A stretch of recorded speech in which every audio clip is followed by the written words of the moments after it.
ગાંધી જયંતિ નિમિત્તે ગાંધીજીના સ્વચ્છતા ત્યાં પ્રભુતાના સૂત્રને સાર્થક કરવા માટે કચ્છ એસટીના વિભાગીય નિયામક NS પટેલે એક અનોખી પહેલ કરી છે। NS પટેલે રાપર એસટી બસ સ્ટેન્ડ અને વર્કશોપ ખાતે પોતે જાતે સફાઈ કરીને સ્વચ્છતા ઝુંબેશ હાથ ધરી હતી।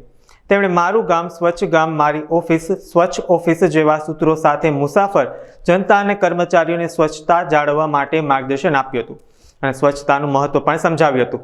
વિભાગીય નિયામકની સક્રિય ભાગીદારીથી પ્રેરણા લઈને એસટી ડેપોના કર્મચારીએ તેમનું સન્માન કર્યું હતું। સમગ્ર દેશમાં સ્વચ્છતા હી સેવા 2025 અંતર્ગત સ્વચ્છતા કેમ્પેન તારીખ 17/25થી તારીખ 2/10/25 સુધી ઉજવવામાં આવી રહ્યું છે।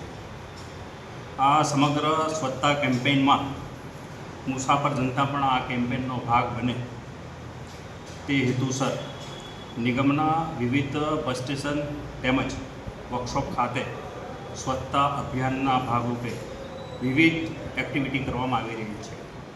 એ એક્ટિવિટીના ભાગરૂપે આજરોજ રાપર ડેપોની મુલાકાત દરમિયાન સમગ્ર રાપર ડેપોના અમારા સ્ટાફને સાથે રાખીને એક શ્રમયજ્ઞ કરવામાં આવ્યો। જોડે મુસાફરને પણ સ્વચ્છતા કેળવાય સ્વચ્છતા જળવાય તે માટે તેમનો પણ સહયોગ લેવામાં આવ્યો અને જોડે જોડે સ્વચ્છતા કાયમી ધોરણે જળવાયેલી રહે તે માટે સામૂહિક બસ સ્ટેશન ખાતે અમારા કર્મચારી તેમજ મુસાફરોને એક શપથ પણ અમે લેવડાવવામાં આવ્યા છે।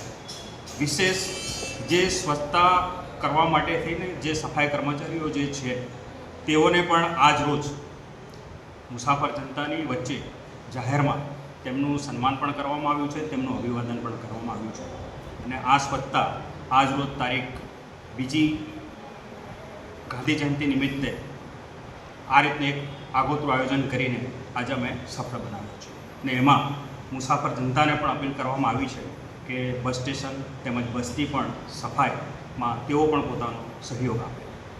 Thank you.